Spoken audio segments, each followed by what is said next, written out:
Hello everybody and welcome back to Let's Play Spyro the Dragon. Last time we spent quite a lot of time in Terra's village and it was for nothing because apparently we already completed the stage, but I thought we didn't and I was just being stupid a little bit. Today we're gonna go to Misty Bog, which is not particularly one of my favorite stages in the game, but every stage in Spyro 1 is good. So this one is as well. It's just one of the least good. I don't want to say the worst because that implies it's bad in some way, and it really isn't. It's just not as amazing as some other stages. This Beastmaker's homeworld is a little bit hit and miss as far as that goes. It's got some really good stages and it's got some really not so good stages.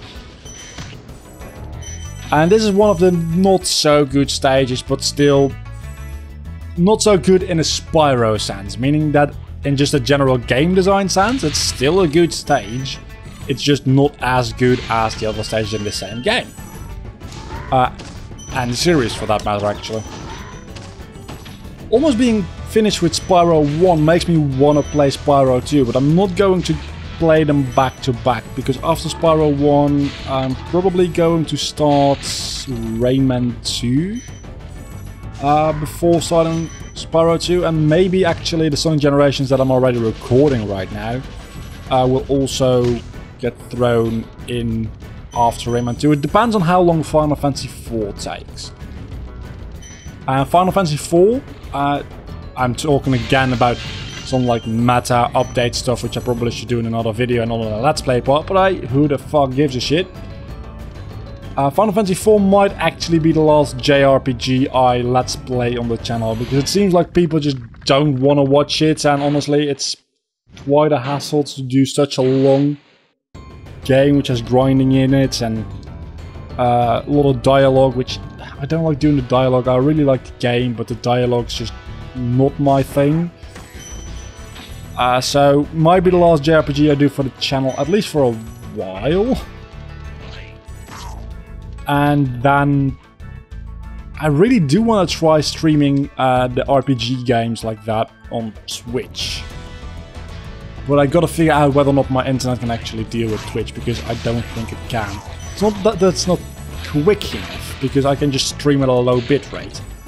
It's just not stable. Sometimes it works rather fast actually, and sometimes it just doesn't work at all, which is not consistent enough for live streaming. So maybe I'll try. I'll do a like non-public test stream of like an hour, and depending on how many times I drop a significant amount of frames, I'm gonna die there, yes. How many times I drop a significant amount of frames, depending on that, I might do it or might not do it. Also, like in 2 days from me recording this, which is like 2 weeks ago from you guys watching this, I will be back to like full-time working Monday through Friday, so the streaming would definitely be like a weekend thing. Maybe evenings work as well, though, I don't know. I'll have to see what my daily schedule will be like, and then I'll make decisions about streaming on YouTube and stuff, because streaming will take a backseat to doing YouTube, which will take a backseat to like actual work, which will not take a backseat to anything really. Maybe like health. My personal health is more important. To a certain extent at least. But yeah, we'll see what ends up happening when the time comes. By the time this video gets uploaded, there should already be an answer to that, honestly. It doesn't mean that there is, but there should be. I think I just fly over there and be safe? Is that it? I mean, it worked, so I guess that's it. Let's see, we are about halfway there through the stage. I thought we were almost done, but it seems like There's a lot more to come. Oh, it's his free life. I thought he was gonna drop a gem. Apparently I already killed him, and usually he would drop a orb. Well, he drops an entire life, which... Don't see me complaining about that. You still need to go over there. This is actually a good... I wanted to show you something, and it killed me. It literally killed me. It's a little bit ironic. A little bit. So what I wanted to show you, you probably already saw it, but you see back there, you see little sparkly stars. Those are gems. You can't see the actual gems, but it does draw the stars on screen for you so that you know that there are gems over there. I don't think I've ever killed both of those things without getting hurt. I think I might be a god. A demigod. Alright. Oh, wait a second. No, it's the things coming up which I have never killed without getting hurt. Those are significantly more difficult as well, I think. You see? Even got hurt twice there. Yeah, these bitches are a little annoying to take out, I'm gonna be honest with you. But if you know what you're doing, I only got hit twice through this entire thing as far as enemies go, so... I think that's a pretty good record as well, to be honest. Only getting hit twice there. Because especially those frog thingies are absolutely horrible to deal with. I just mentioned that I felt like playing Spyro 2. I wanna, like, put a disclaimer on top of that I also recently felt like playing Spyro Enter the Dragonfly. Not because it's a good game, don't kill me for thinking that I think it's a good game. Because it's not, it's horrible. But just, I kind of felt like playing it. Same way I at some point in my life kind of feel like playing Sonic 06, just because it's one of those it's so bad it's good kind of games. Spyro Enter the Dragonfly is a little less horrible, of course, than Sonic 06, but it still has that it's so bad it's good kind of factor, which I appreciate quite a lot. Every now and then, sometimes you're just in the mood for something like that, you know? Fuck. That being said though, I'm close to ending off this stage already. I'm doing fairly well. I've actually been thinking, it's too much work for me to do and I'm just lazy, but it'd be funny if I actually did it. To make a video and call it the least monetizable video on YouTube. And just take my videos from the past like couple of months.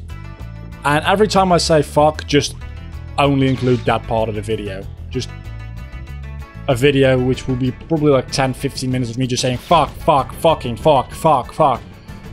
And call it the least monetizable video on YouTube because of YouTube's new ad system policy bullshit.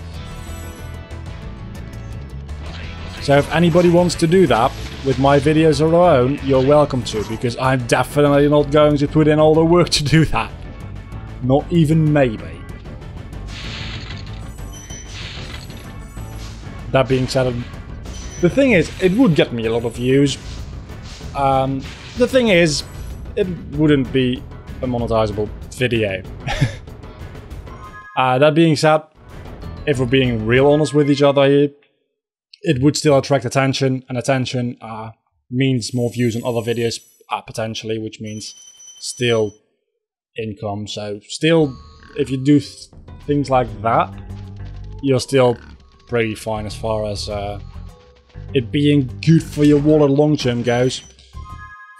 Just have one stage to go in this world and then we'll go into the next, and it is one of my favorite stages of the game as well, so that's gonna be fun. It's Treetops. And we've got about 5 minutes left in this episode, I do believe, so let's just end the Treetops next time, finish off Treetops and the homeworld of Dreamweavers.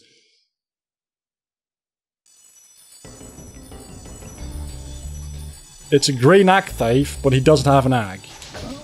And as I said before, the things that were in the Metalhead stage are also here, and it's the only other place they are found. Some of my least favorite enemies of the game, but still, they're in one of my favorite stages of the game, which makes me feel like the frame rate should be a little bit higher here, to be honest. I know this is being emulated on PlayStation 3, I'm fully aware of that.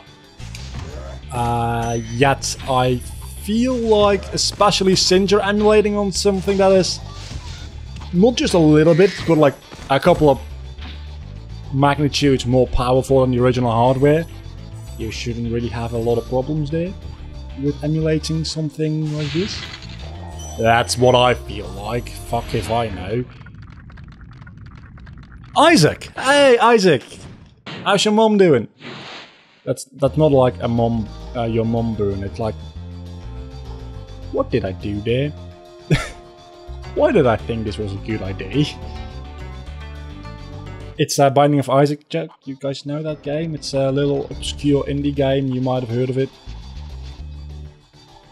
It's about Isaac and his mom and religion and stuff.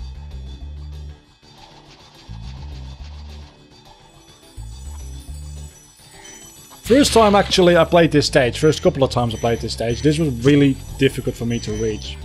And the only reason to chase down that Act Thief is for 25 gems, yes. But there's also a really quick way to the end of the stage if you actually use the exit portals, which, why would you? Because you don't need to. Apparently in the first world you do need to, because the boss fight only opens after exiting through the exit of the stage. Same goes for Nasty's world. You need to do every single stage in Nasty's world. There's 3 stages, 4 I think actually. There's the first stage, and then the second stage only opens up once you have exited through the exit portal in the first stage.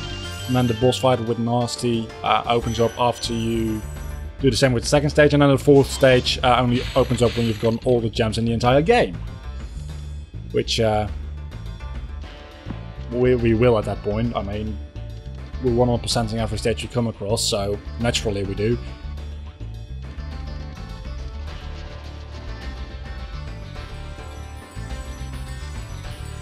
So how do I get back up there? That's my question.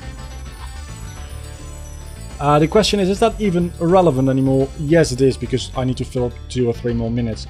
If I do this real quickly, I might actually be able to... No. Now those 2 dragons are like 270 more gems, so definitely can't do that. I can fly over there. You see, I like the stage, but it's a little bit confusing, because there's a lot of different paths to go on, and different, like, I want to call them islands. I know they're not really islands, they're trees, but they are areas which are, well, not really linked. Well, they're linked to other stuff, because you can obviously get from one place to another. But they remind me of islands, because there's like a lot of nothing in between them. And there's content on this, and then I fly over there. And then there's content over there. Does that make any sense? To me it does. I don't know if it does to you though. But then again, does it really matter if it makes sense to you? Because I'm the one talking and you're the one listening, so really it makes... It's more important if it makes sense to you than it is if it makes sense to me. Because of course I'm the one telling it, it's supposed to make sense to me.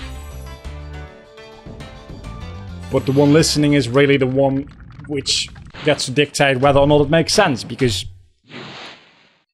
you're the one that like needs to receive the information. What the fuck am I even talking about? I said I wouldn't be able to do this episode, and I think this episode is coming to an end real quickly. I've got about no time left, and there's still 150 more gems left. Course, so, and 1 dragon and an Act Thief, now that I think about it actually, so there's literally no way in hell I can do all of this. So I'm gonna thank you all so much for watching this episode of Let's Play Spyro the Dragon. Next time we're gonna finish off Treetops and start in Dreamweavers, which is the last world before we go to Nasty. We're getting up there. Until then, do not forget to leave a like, comment, subscribe to my channel if you have enjoyed the video, which hopefully you have. I mean, I enjoyed this one way more than the last one. Funnily enough, now that we're later on into the game, I die less and I start stacking up lives again. Until the next time, I'll see you all later. Bye.